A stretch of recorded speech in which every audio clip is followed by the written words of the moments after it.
Sorry, bro. Can I just get Oh, yeah, no problem. We have no evidence to show that something can come from nothing. That postulation is an absurd one. It's an impossible one. So the first option is that the universe came from nothing. The second option is that the universe created itself. Sorry, I have to go back to the nothingness. Yes. Okay. At the start of the universe, if there was nothing, Yes. could something plausible come out of nothing? No, that's what I'm saying. It's impossible. How do you know it's impossible? Because from all the testing methods that we have, right, whether it's ontological testing methods, mathematical testing methods, empirical testing methods, in all of those paradigms, in all those spheres, Yes. 0 plus 0 always equals 0. There's no situation in which we have been able to perceive or test or validate or prove that something has come from nothing. With our limited Yeah, faculties. but we haven't been able to show the opposite of it. Everything that we know about everything shows us that from nothing, nothing comes. So, do we know everything?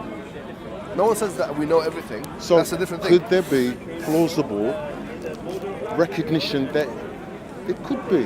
What I'm saying to you is that we don't know everything that is, but we can know some things which can never be. Do you understand? So we might not be able to know everything that exists in the world, but we can eliminate things that could potentially exist. For example, if I say, look, a squared circle, that's a contradiction. It can't exist. Yes. Right. Why do we know that it doesn't exist? Because there are two opposite things together, right? Which cannot coexist at the same time. If we found out that you could square a circle, would this throw everything? No, it wouldn't, because the thing is this, is that how would you come about trying to find that out? You'd have to reinvent the rules of logic if you wanted to delete the law of non-contradiction. I'm being pedantic. Yeah. If we could do that, But the thing is, we can't do that. can't 100%. Yeah, it will be a circular thing, because if you try to disprove logic with logic, I mean, think about this, the laws of logic, Yeah. the laws of logic that we know now, for example, laws of non-contradiction, some of the laws of mathematics, even some of the axioms. My daughter. Do you want to answer it? No, no problem. Go ahead. Hello, daughter. Speak to his daughter. Hello. Hello. Yeah. Okay, bro. The bottom, yes. Let me call you back in a second. Majority of the problem, they know what Ireland is. You know what Ireland is? So sorry, I have to go. What about you? No worries. But can I finish off what I'm saying to you, yeah? Yeah. All right, just to finish off, I want to wrap it up, okay? How do you know that was your daughter on the other side of the phone? It said her name on the phone.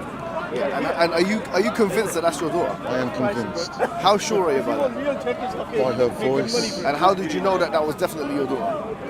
Couldn't it have been someone that sounded like your daughter? Could have. All right, so how are you aware and how are you sure that it is your daughter?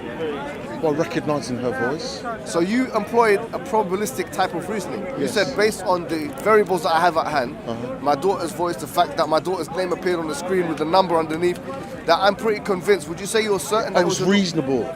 It was reasonable to believe that was my daughter. It was reasonable. Would you say you're happy to live your life knowing that that was your daughter on the other side of the phone? Yes. All right, you see, your standards of, and this is something I want to say about, not yourself, but generally about atheism and agnosticism and skepticism. Your standards for recognizing truth when it comes to daily interactions and transactions Yes. is quite reasonable. I would say you're employing a probabilistic standard, yeah? Now, I want you to employ such a reasonable standard when it comes to knowing where you came from, what you're doing here, and where you're going. Because let me tell you something. If you employ a reasonable standard for those three questions, you will come to the conclusion that there had to be something with no beginning that started you. You'll come to the conclusion that you came from that thing with no beginning, uncaused cause, the necessary being, existence, etc. Because it's impossible for there to be an infinite regress of causes, and it's impossible for there to be an infinite regress of dependent things. You will come to that conclusion. I refute that. I'm still skeptical. Yeah, I'm skeptical that that was your daughter on the other side of the phone. Well, you can, because you don't know her. Yeah, well, you I don't know. her. Well, here's the thing.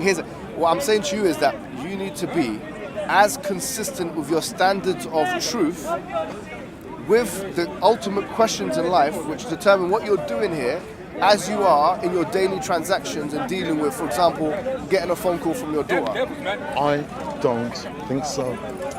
Well, that's fine. You don't have to think so. But what I'm saying is, then that would mean that you're basically employing different standards for different truths. And what can I do that? Look, here's what I'm saying. You can do that if you want, no problem. But you're deceiving yourself. Like, it's, in my opinion, this over-skepticism when it comes to the ultimate questions, which you don't employ in other spheres, in my view, is indicative of an inner psychological reasoning behind it. Maybe you want to be agnostic.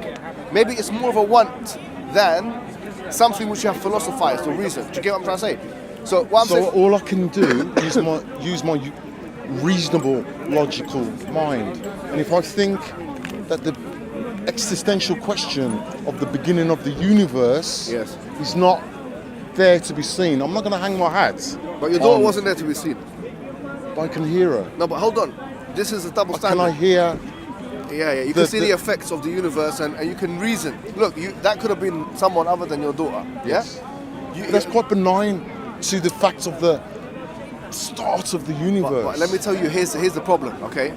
You just said, I could hear her. Yes. Okay? Now you're using one of the 5 senses Yes. to determine it. To Yes. determine that, but you couldn't see her. There's other senses that were not applicable in that equation, all right? But you still came to the conclusion, and there could be reasonable skeptical doubt that I can employ if I was to philosophize as a skeptic and say, look, hold on, that could have been an alien that was speaking to you on the phone. Yes. That could have been your wife pretending to be or your husband, either, pretending to be your daughter, yeah? Or it could have been someone else, your other daughter. It could have been, her friend. It was reasonable. It wasn't empirical, it was reasonable for me to okay, assess. why is that reasonable? Why? It's reason to me. Why? Because I've heard my daughter's voice many times. Okay, I understand. But what I'm saying to you there is that it can still be doubted, yes? Of course. Okay. But you override that doubt. Yes. Because you have enough data to conclude in your mind, probabilistically, that it was your daughter. Yeah, empiricism, no? Yeah, okay, fine. Some degree of empiricism, yeah, which can still be doubted because of the reason I've just told you. Major percentage. Okay, what I'm saying to you is this, yeah? In the same way as you've been able to reason probabilistically that your daughter was on the other side of the phone, Yes. I'm saying to you, if we have now inference to the best explanation, you have different options. Either the universe came from nothing, and in fact, this idea, the postulation that something can come from nothing, is so absurd that actually, let me tell you from reading a lot of philosophy, no one has said it. And the moment some fool tried to say it, Krauss, he was refuted by his own physicist friends. So fantastical.